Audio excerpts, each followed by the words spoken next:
Warning: the following broadcast contains strong opinions, playful antics, and controversial topics causing off-the-rails fun. Chances for being offended are higher than average for sensitive people. Viewer discretion is not advised. Live a little and have some fun.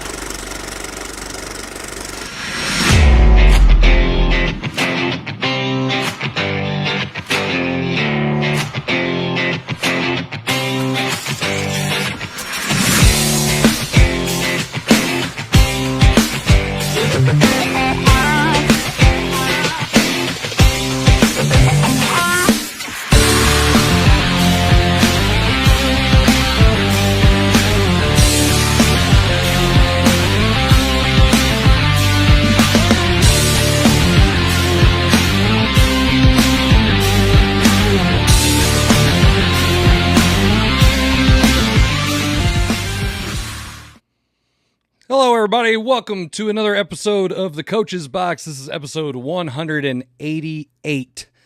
Yeah, we've been doing this for a while now, and when I say we, I'm looking around, and there's literally nobody else here, which is why I am Han Soloing the show.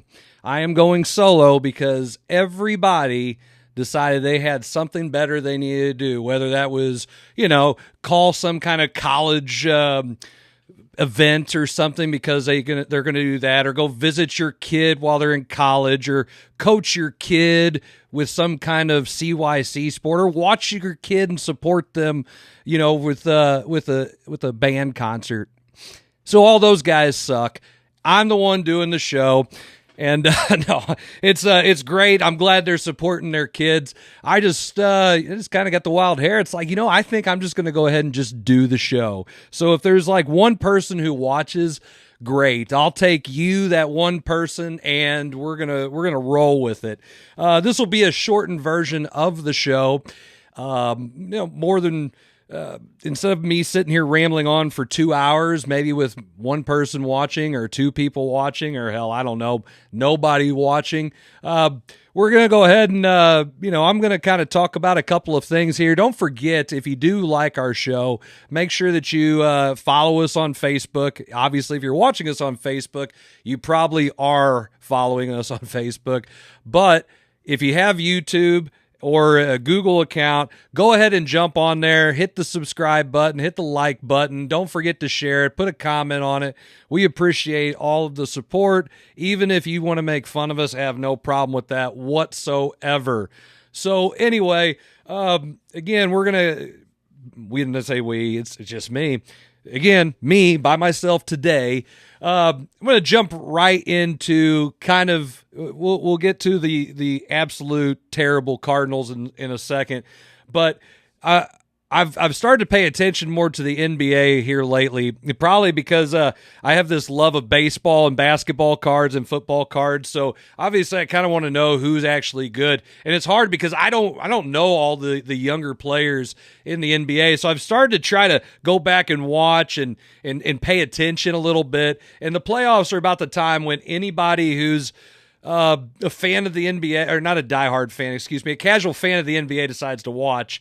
That's when you start watching, because the games are relevant, and more than likely the stars of the teams aren't having their, I need to take a rest day. I'm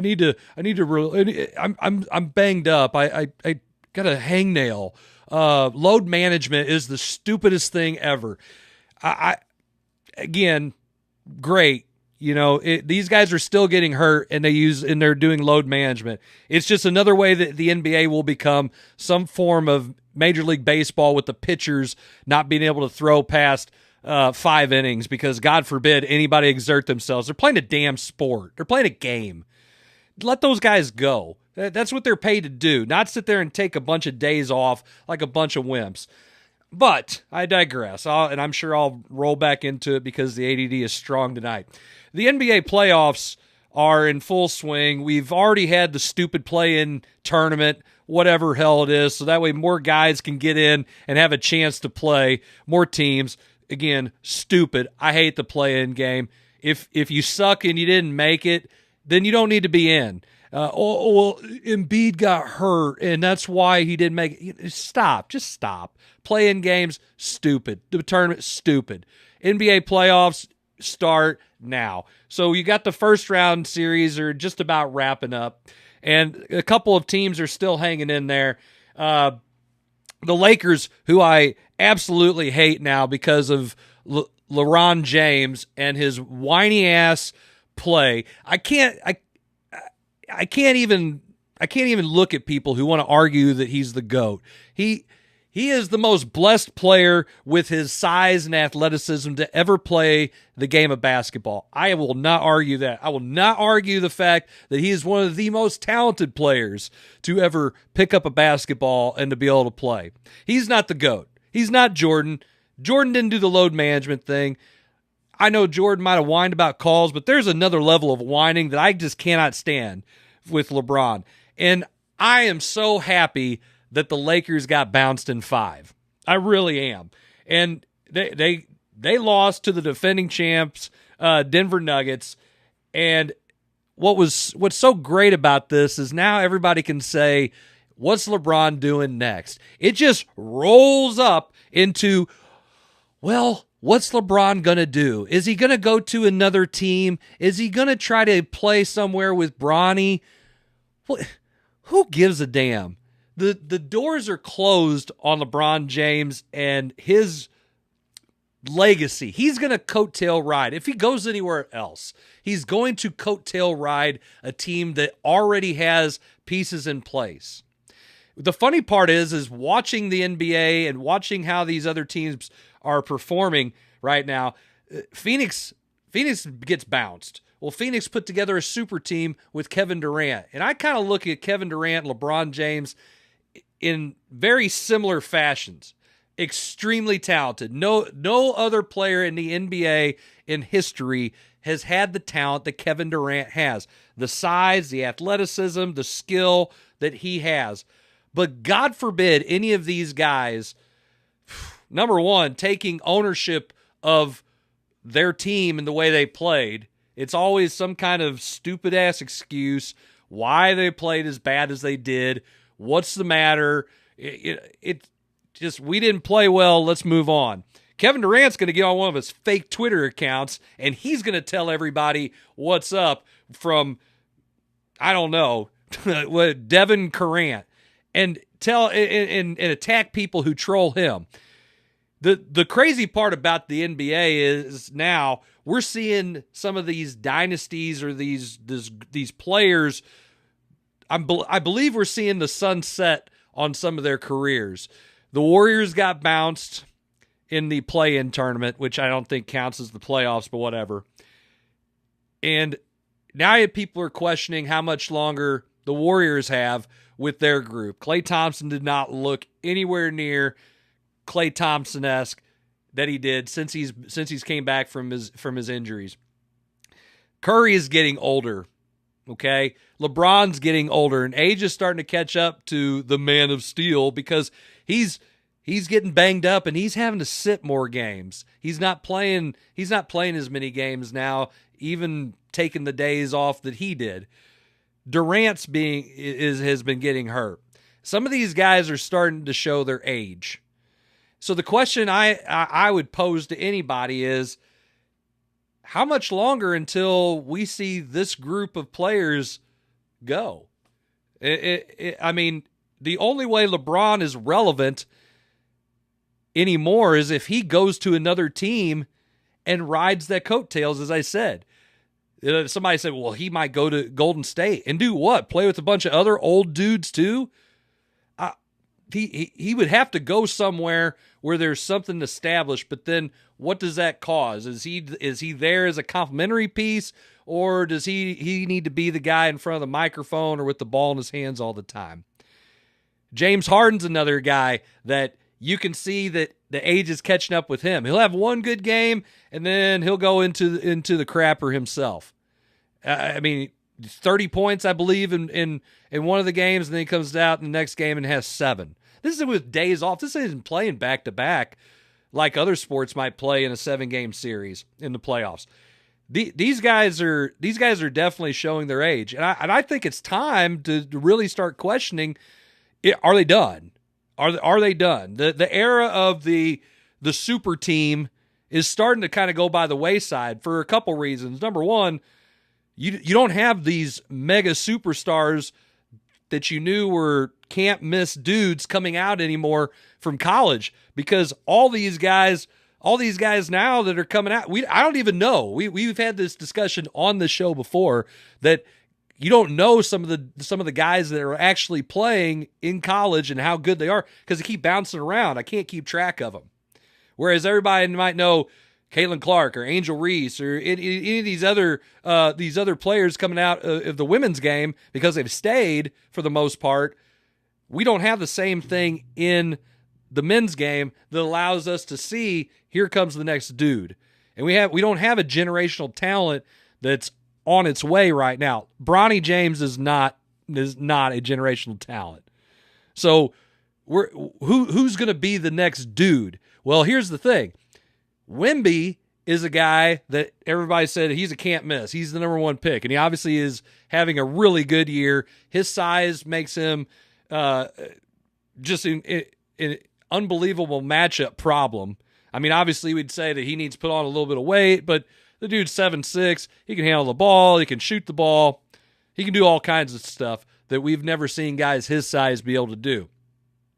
Where is he from? He's from Europe.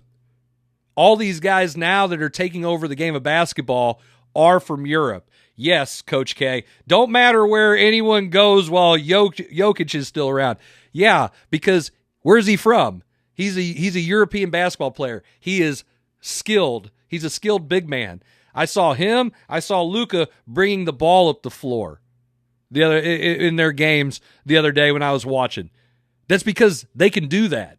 The offense runs through them because they have the size, they have enough athleticism, okay? I'm not going to sit here and say that Jokic is like he looks like a dude playing at the YMCA. And the crazy part is guys can't guard him. He can pass, he can shoot, he can finish, got a great touch.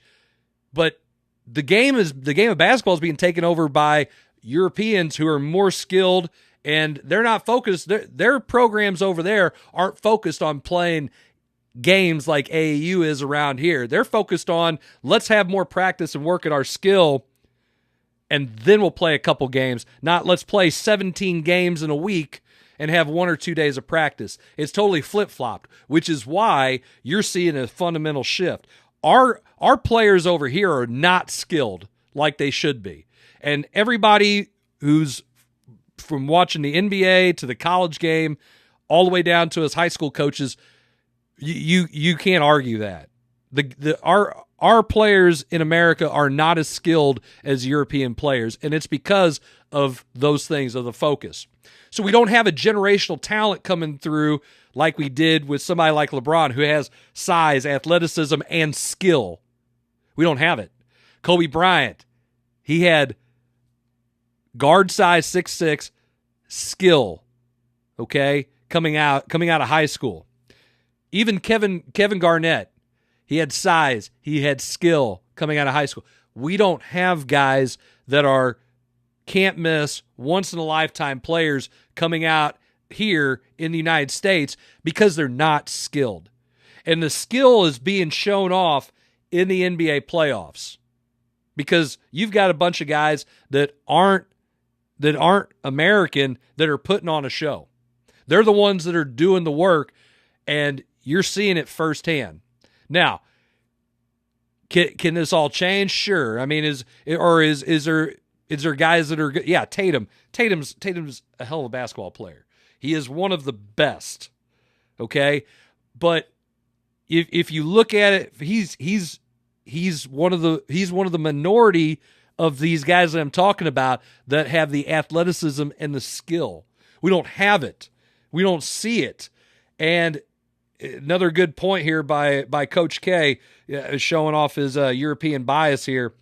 They're very team oriented. So these guys that are coming, over from Europe, they don't need the ball, and they're not volume scorers. They're facilitators. because it's all about the team. You watch Jokic play, he's not getting a triple-double because he's blocking a bunch of shots. He's getting 10 assists, okay? He's getting rebounds. He's doing the things that the good teammates do. Doncic is the same way.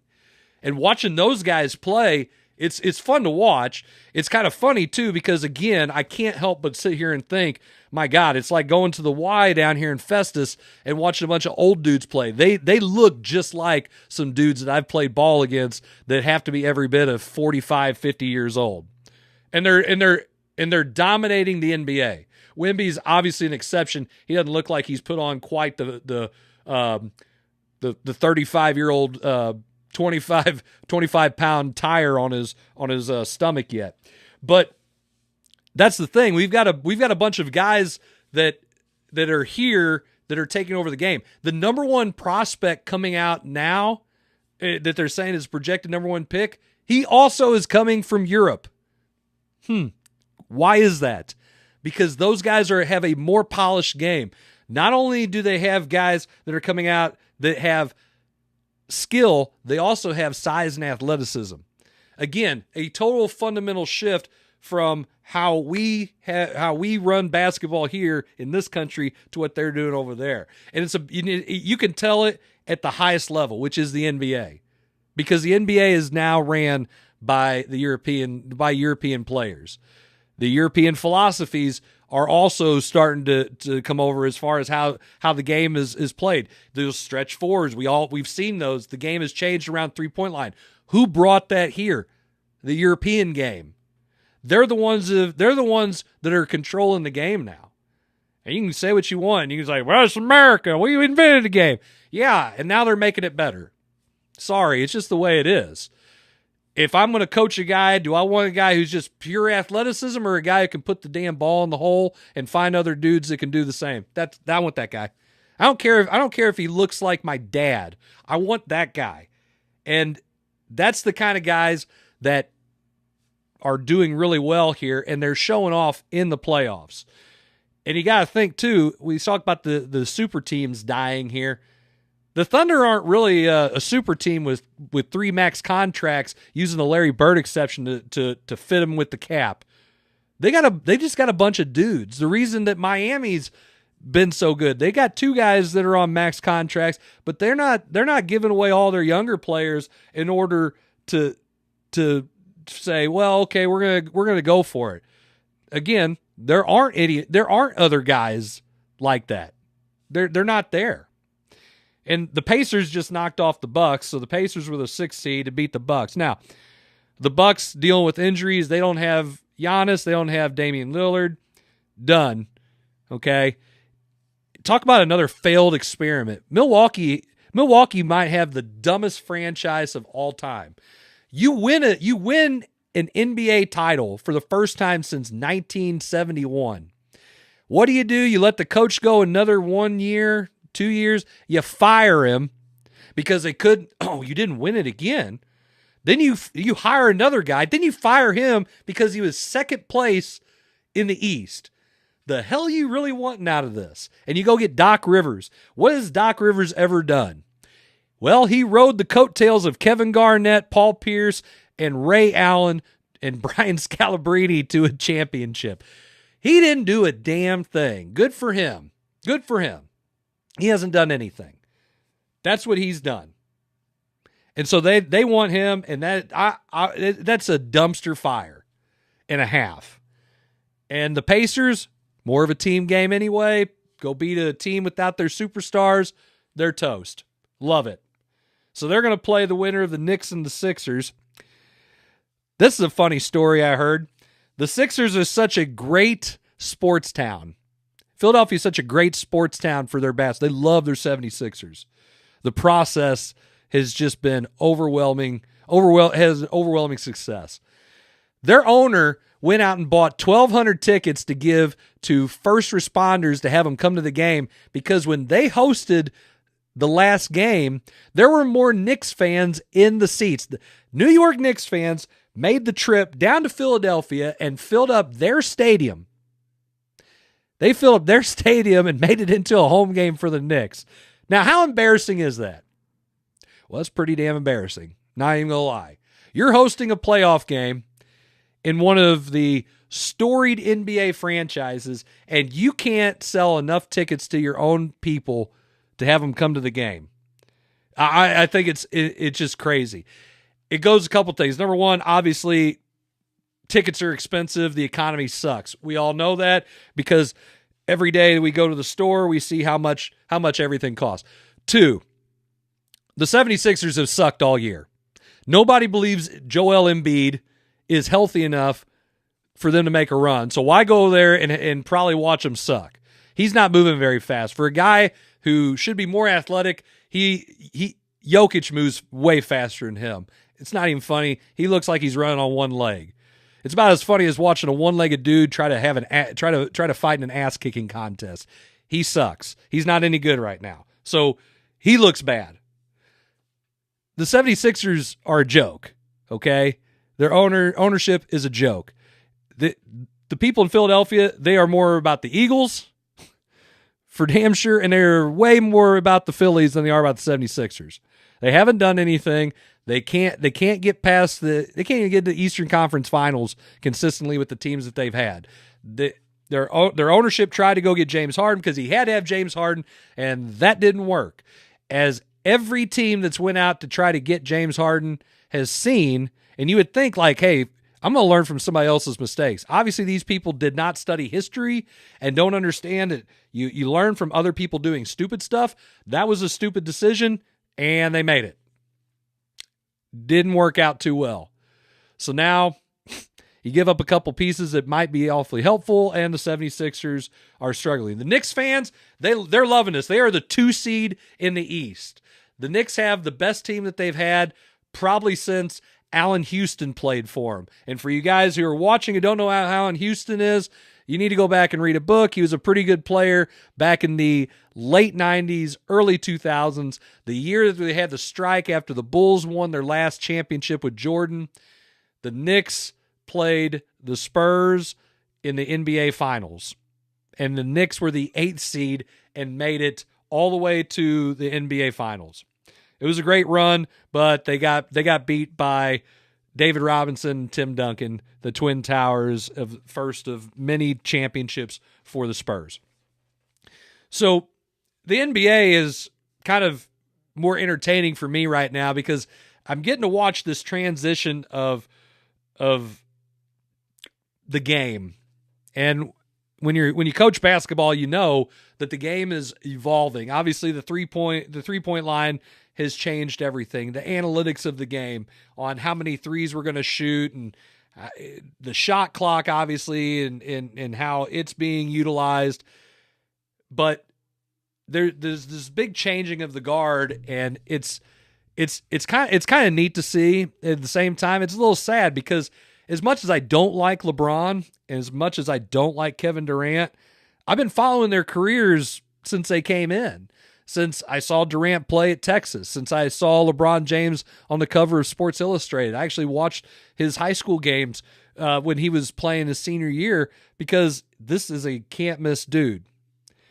And it's almost over. It's almost over for these guys. You're watching the end of their career. And you can say that with everything. I remember watching the end of Shaq's career. And Shaq playing with the Celtics was not the same as watching Shaq with the Magic or the Lakers or even the Heat. He was just definitely a shell of himself.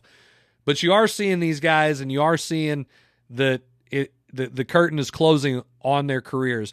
Great careers for them.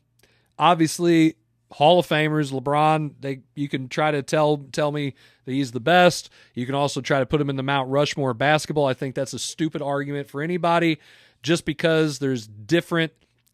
It's kind of like comparing quarterbacks in the NFL from the 70s into today. They throw the ball a lot more than what they did, so how do you evaluate who's the best quarterback of all time? So LeBron's on the same level. The game is played much differently. I think with different eras, LeBron is probably the best of this generation. Kobe Bryant was probably in between, and then of course Jordan. So you have this 1, 2, and 3, and how they've fallen since. But this this is rather interesting as far as how this is going to shape up. To me personally, I want to see Denver get back, and I want to see them have another chance to repeat. I am pulling for the Mavericks because I'm not a big fan of Kawhi Leonard. So I'm kind of hoping that the Mavericks go ahead and close out the Clippers and put them to bed. And then I want to see our two European guys battle it out between I want to see the Mavericks and the Nuggets make it to the finals. I don't know if I'll get to see that or not. And then, of course, I'm always rooting for Tatum, even though it's really hard because he's a Celtic. And I never did like the Celtics growing up. I was actually more of a Lakers fan. But either way, the NBA playoffs is starting to be entertaining. I do think the games have been good outside of a couple of blowouts here and there. What the Pacers did to the Bucks tonight was not good. So that's kind of how things are going to go. It'll be fun to get the other guys on here whenever they decide to actually show up and be on the show and get their take on things, because I do think the NBA playoffs are setting up for a very entertaining finish here in the next couple rounds. We're going to go and take a quick break. Again, this is a shortened version of the show since I'm the only guy who decided to do anything. Everybody else wanted to spend time with their kids or be big time, but that's pretty par for the course. You're watching the Coach's Box. We will be right back.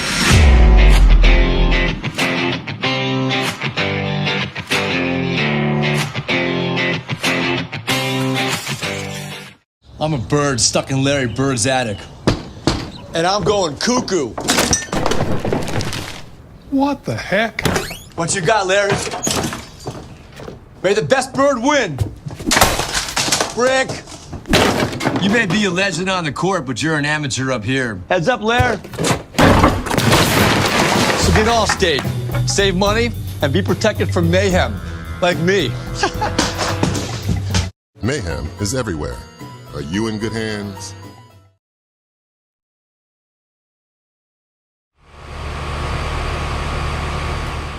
On average, heating and cooling account for around 40% of your energy bills. Introducing the efficient Daikin Fit, a revolutionary HVAC system for ducted homes. While other units use considerable energy turning on and off, the Daikin Fit saves energy through consistent comfort control. It's the perfect fit for homes like yours. See the difference. Feel the benefits. Daikin Fit. Give Home by SMCI a call today at 636-337-4444 or email them at service@homebysmci.com. Guys, if you've been in to check out the changes at Case and Buck's Grub and Pub, stop by, check us out. We've got awesome wings. We got great pizza. We got a steak sandwich, a steak salad. Holy cow. We got games. We've got lotto. We've got cold beer. We've got a little bit of everything. Stop by, check us out. Check out the weekly specials. Barbecue, pork steaks. Yum. Harold's Market. Thank you, my friends. Check us out. We are waiting for you.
everybody. Welcome back to the Coach's Box, episode 188. This is me going all Han Solo on the show because nobody else could be here. They had other commitments they had to do, most of them for their kids, Jim being big time. Totally fine.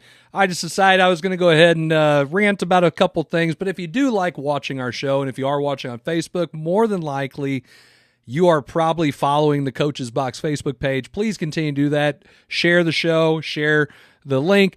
If you have a Google account, it would be really awesome if you'd go and like and subscribe our YouTube account because you can see all of our shows there, and it's a lot easier to find than trying to dig back through the Facebook posts.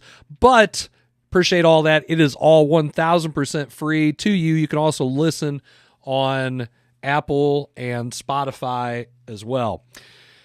So I'm going to bring it up because it's it is really sad that the Cardinals suck as bad as they do.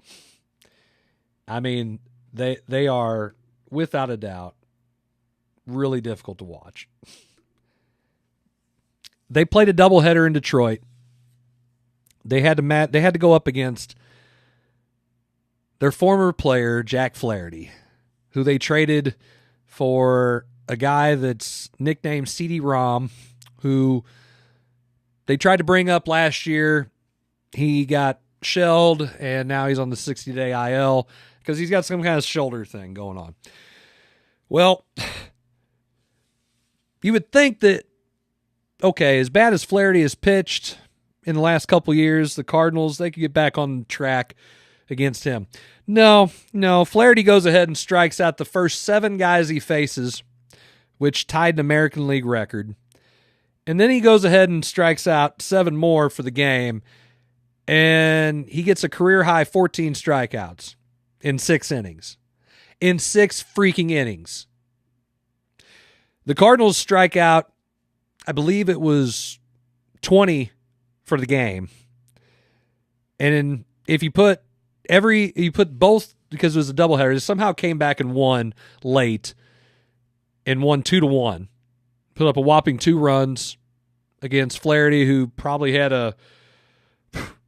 I don't know, his ERA wasn't great. He had been pitching better this year, but got absolutely destroyed by him. And then struck out a bunch more in the second game. And they lost. And then they lost yesterday. So the Tigers took 2 of 3 against the Cardinals. I can't even describe how terrible this is. It's not even fun as a fan. The only thing you can think that's fun is sitting here making fun of them. Like, what do the people in Chicago think right now? Like, oh my gosh, man, they suck. There is no clear direction here. Two of your best players right now that play for the team is Mason Wynn, who's hitting 293, and Wilson Contreras, who's hitting 258. That's your 2 best players. So, in all of the infinite wisdom that the Cardinals have, what do they do in one of these games? They freaking sit Wynn. So you can play Brandon Crawford. Crawford is, I think I have a higher batting average than Crawford. He's hitting 105. 105. It's not like he's drawing walks because his on-base percentage is 190. Mason Wynn has an on-base percentage of 368. I am never taking him out of the lineup unless he's dying. It's just not. What in the hell are you proving by putting him out there? Nothing. You're proving that you have no plan. He needs everyday at-bats. Every freaking day. Run him out there. Run him out there. Now, if he's played about 6 games in a row and it's 7 days, give him the 7th day off. Great. He's 21, 22 years old. Who cares? Put him out there. He needs to show that he can play, and we need guys that can produce. He's obviously doing it. Why in the world is the kid not playing? 22. He's 22 years old. He's played in 28 games. Arenado's played in 31. There's been several games that he sat. Why? I don't know. Why is Michael Ciani playing over anybody? He's hitting 171. Is he drawing walks?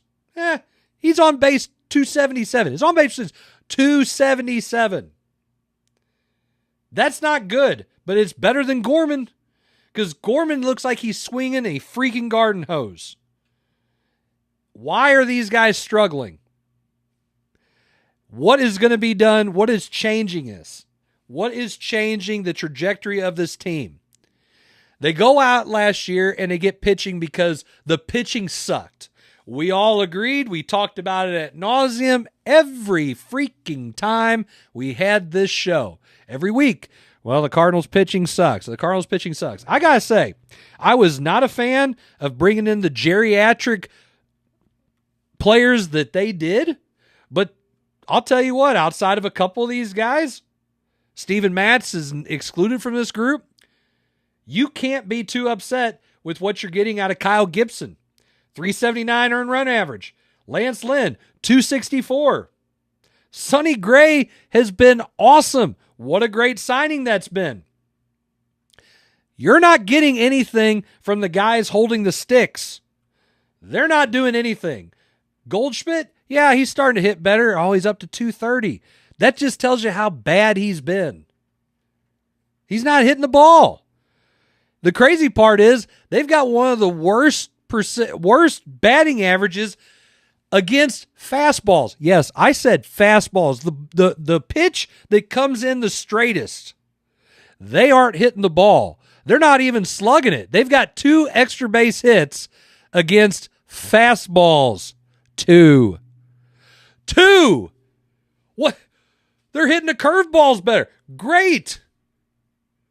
But you're not hitting fastballs. We look slow. We look like we're way behind. What's the problem here? Then here's a good one too. You send Walker down so he can get his swing fixed. What did he do last night? Didn't play. What? You mean to tell me that Jordan Walker, the 5th best prospect in Major League Baseball, who you had up here, you sent him down after basically having him up here a majority of the season last year. You send him down to get his swing fixed, and he's sitting? Is he hurt? We don't know. They're not saying. Is Wynn hurt? Is his back hurting? Don't know. They're not saying. What drives me nuts for the most beloved team that I have growing up, being a Cardinals fan and going to those games, is I don't see what the goal here is. Are we going to go out and try to find some old stopgap pitching every year and sign them to 1-year deals or 1 or 2-year deals? Because Gibson's only on a 1-year deal. Lynn's only on a 1-year deal. When these guys are gone, they're gone. And what'd you get out of them? You got great, right now you're getting great innings. You're getting quality. You're getting something. But you're not getting anything on the other side from your hitting. Your offense is terrible. Newt Barr, they put him in the 3-hole. He's hitting 185. What the hell? Get these guys out of there. Trade the big guys. I was against it. I was totally against it. I would not have said before that you need to get rid of Arenado or Goldschmidt. But you look down in the minors, and it's like, okay, well, who do we got that can come up and help? Nobody. We're bringing up guys you've never heard of. Jose Fermin, where is he on the top 100 list? Oh, is he in the top 1,000? I don't even know. They didn't even know the dude existed probably. We've brought up some guys that have no business being up here. Now, Fermin, he's played in 3 games and he's hitting 333.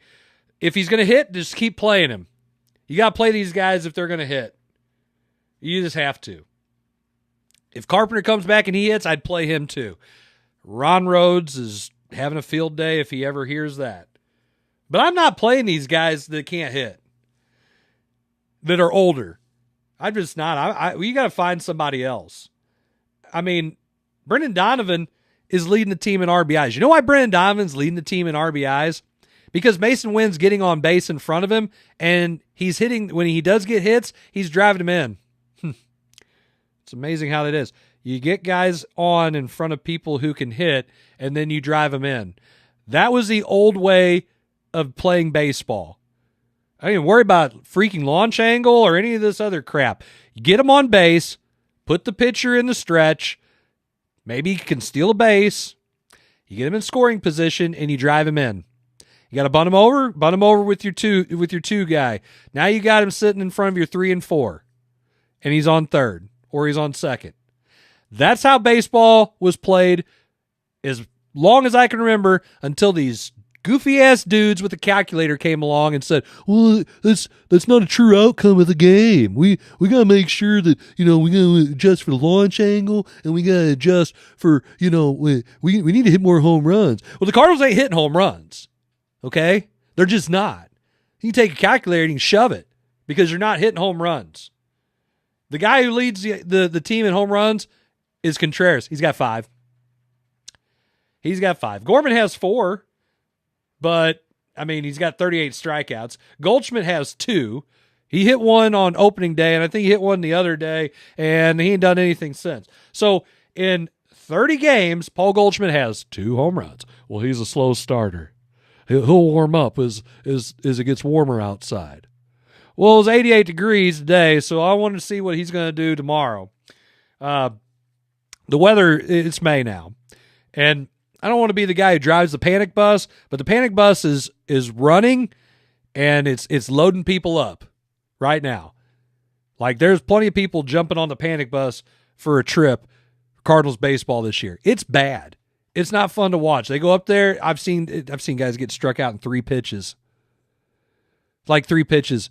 And then the next guy, thank God, somebody like Wynn sees a dude get struck out 3 pitches. He at least takes the first pitch. It's unreal. I don't understand if it's not the hitting coach's fault, which you can go on this all day long. If the hitting coach isn't to blame, and usually he's not when it comes to your older guys, because they're going to do what got them there. But whatever they're doing right now isn't working.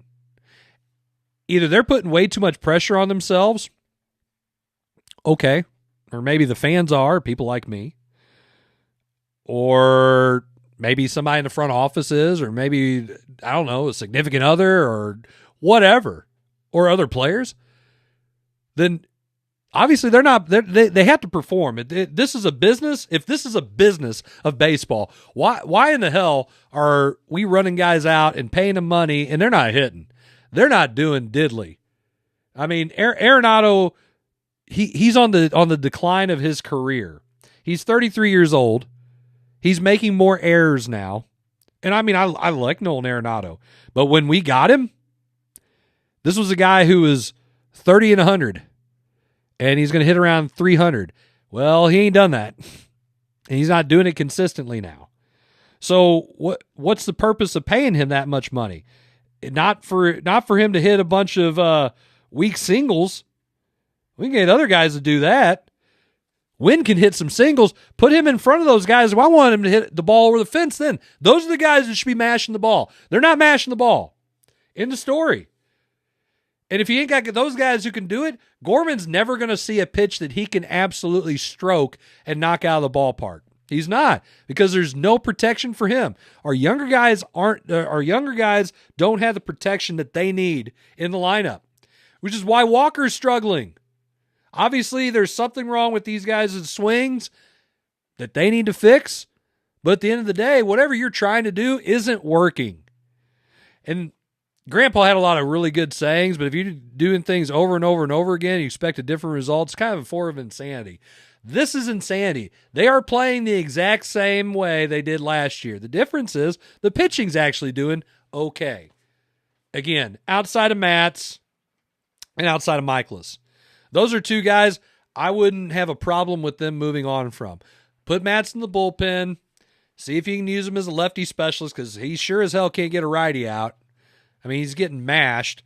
You thought he might have fixed something. His changeup looks like crap. It hangs, and they just drive it in the gaps, slugging the hell out of it. So don't put him against lefties. Let him be that guy. Michaelis, he's toast. But the problem is, hey, you gotta run him out there every fifth day because you don't have anybody else. Libator is about the only other guy, but Libator is doing really good coming out of the pen. Why do you want to mess that up? I don't want to put these guys in situations where they're not good or they're going to fail. I wouldn't have a problem bringing Walker back up and just letting him ride it out. Throw him out there and let him hit. He's a guy that needs major league at-bats. He does not need to go back down to the minors and sit. If he does, he's hurt. And just call it. He's hurt. Put him on the IL, let him get right, and then bring him back. Don't send him down there and have him sitting on the bench losing all the confidence in the world. Because that's what we're doing. When other guys have struggled, you're going to send them back down there. They're going to pick up the bat and they're going to go back to doing what they do. You got to get through it. You got to work through it. You're going to go through a slump. You're having a bad time, whatever. And he's a young player. Problem is there's not enough momentum to carry him and the other guys who are young who are struggling. They don't have the major league experience that a Paul Goldschmidt has. Goldschmidt started out slow his entire life, so he understands it. But he doesn't. These other guys don't have that. So why? Why aren't we just helping them work through their problems? It makes no sense to me. And another thing too, outside of Gallegos, the bullpens looked really good. Okay, you go out and get Kittredge, Libator coming out of the pen, great idea. I don't have a problem with that. If you're going to make the dude throw max effort, then he doesn't need to go and try to pitch 5 innings. Go ahead and use him out of the pen, let him use his stuff, and let him go. Romero's look good, Kittredge's look good, Helsley's look good. They've got a 7, 8, 9 group. If you can get there. But if these guys are down, God forbid, I don't know how they're going to dig themselves out of a hole. So if the pitching ain't carrying him, or when Matt's pitches or Michaelis pitches, you're automatically in a position to be in trouble. I mean, those two guys, Matt's has given up 12 hits per 9 innings, Michaelis 10.9 hits per 9 innings. That's not good. And the ERAs are over. Michaelis 5.68, Matt's is 6. We ain't got nobody else to pitch. Unless you want to try to bring up McGreevy, but you're not going to get any swing and miss stuff. And hence hadn't even been in AAA, I don't believe. But hey, I mean, why you got to put him in AAA? Maybe bring him up. Need some kind of spark, something. And the thing is, though, the spark needs to come from the offensive side because they can't hit. I mean, it's embarrassing to watch. It's embarrassing. It's like early 90s Cardinals right now. They're just not very good. You got a couple of dudes who can play, and then everybody else kind of sucks. It's the way it is. Burleson, I'm glad he's hitting. He's starting to come around. He's 271.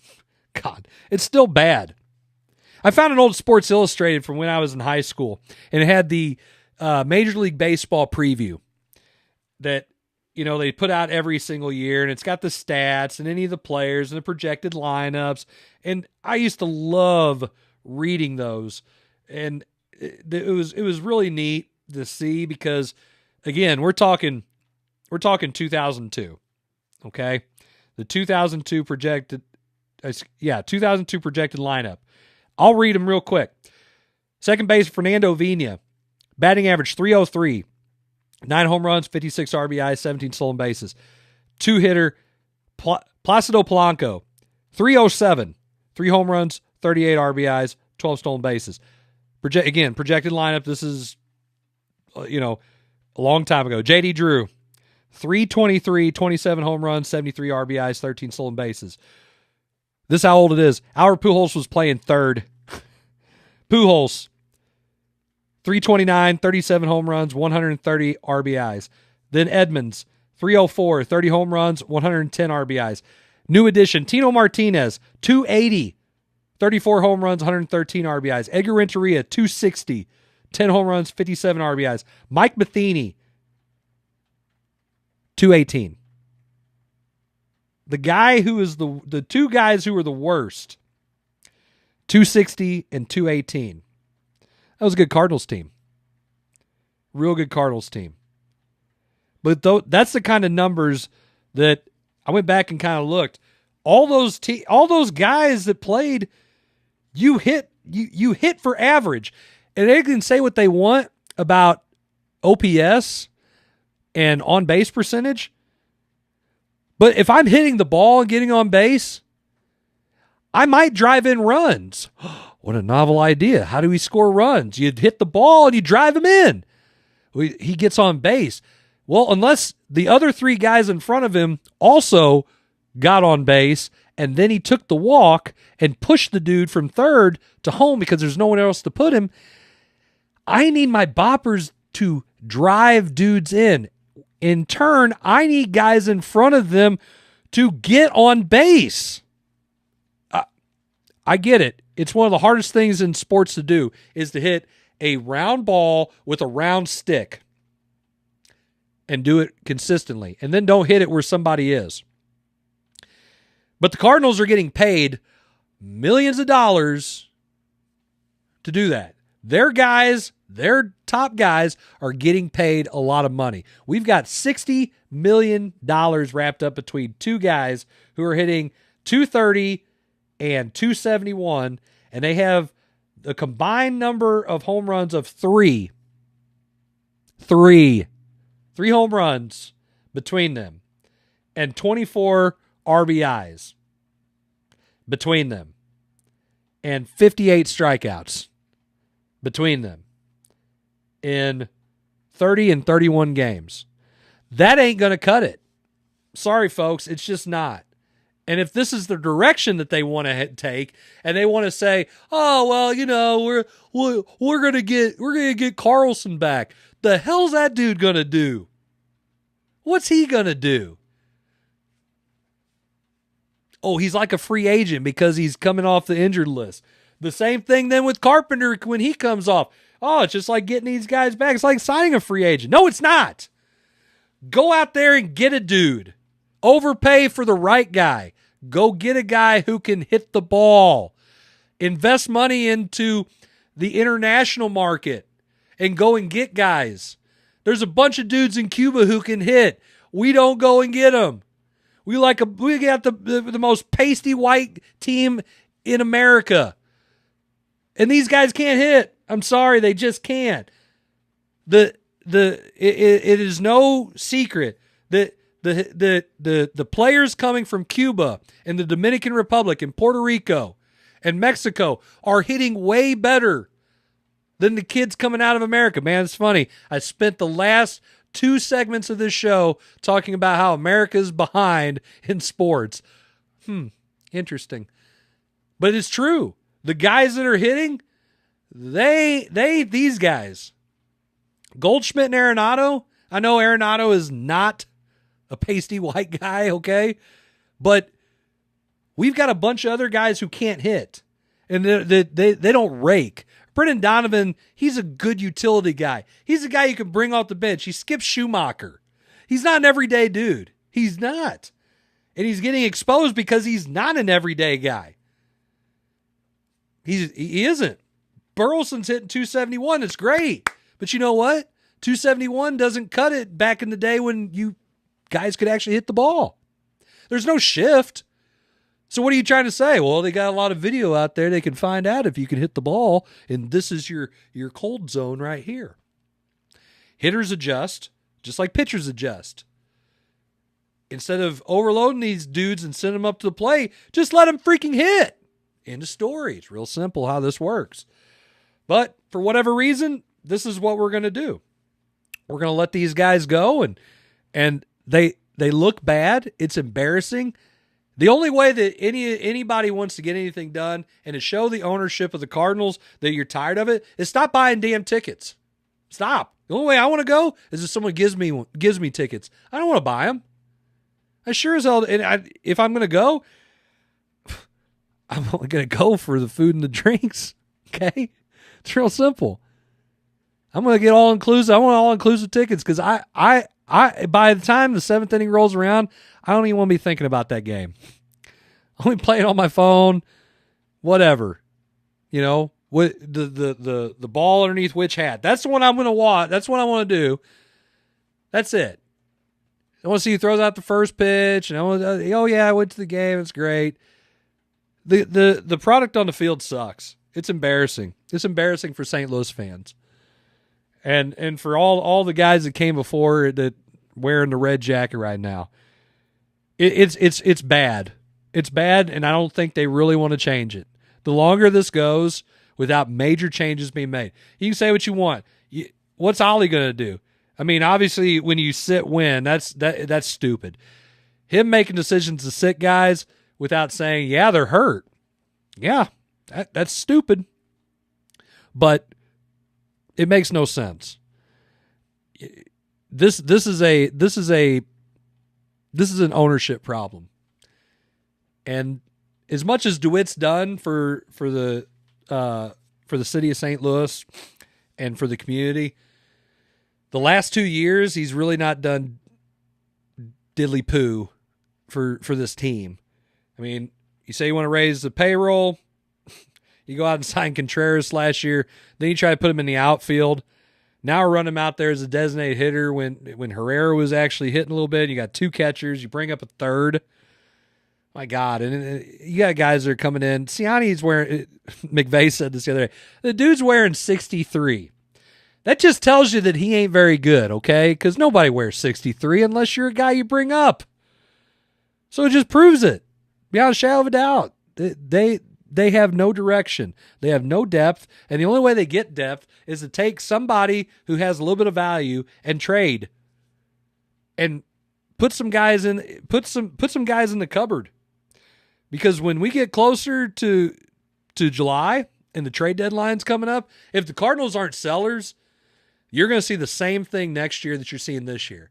I don't foresee them getting hot. Again, the panic bus has started. It's warming up. I've got the doors open. We got people coming on because it's starting to load up real quick here in St. Louis. But it's getting to that point now, as Danny Mack said this morning, you kind of are who you are. And this is a team that can't hit.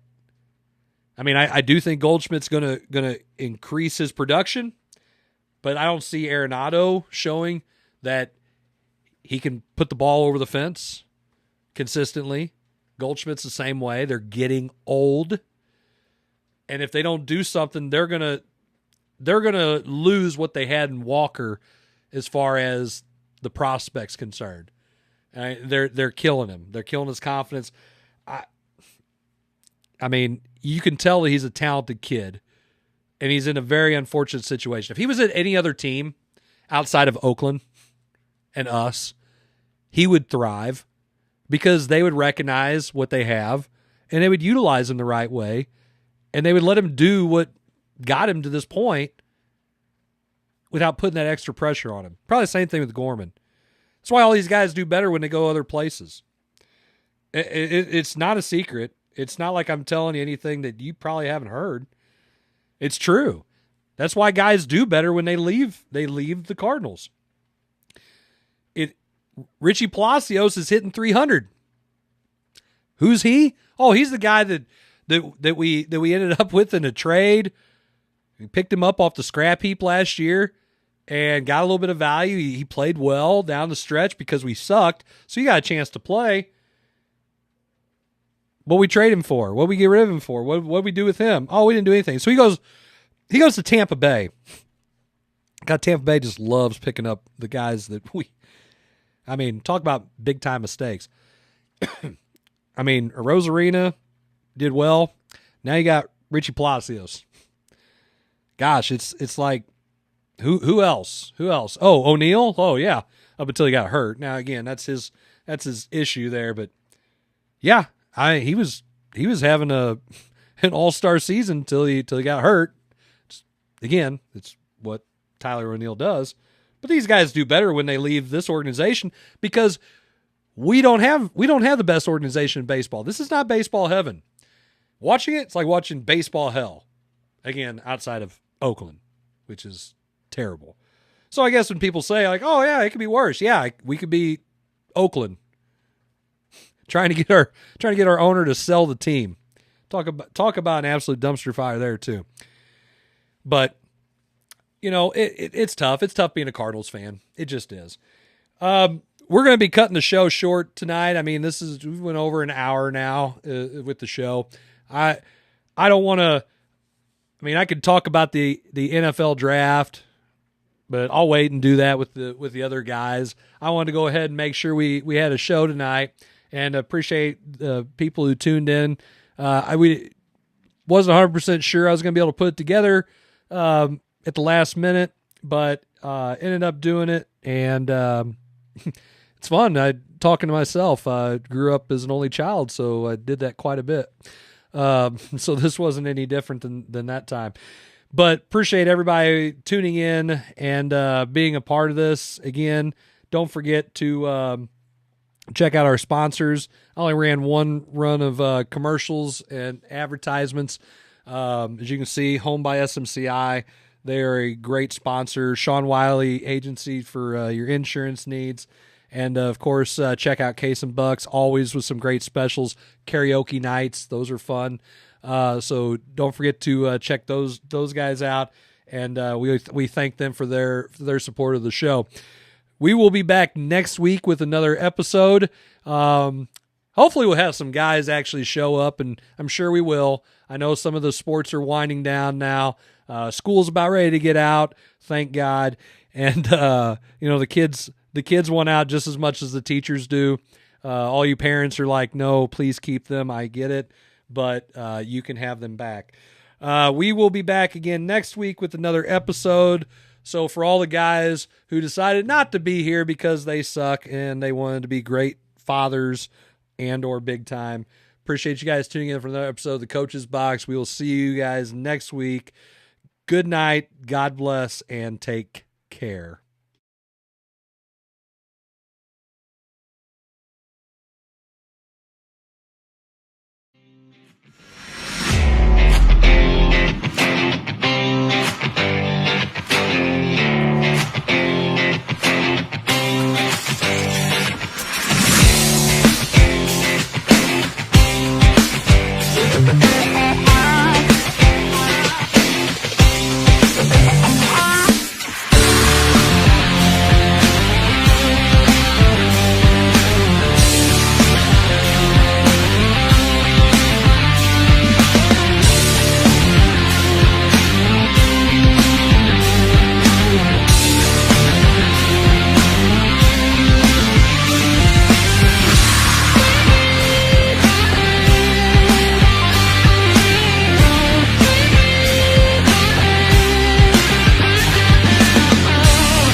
This episode of the Coach's Box, Call It Like We See It podcast is brought to you by Off the Rails Media.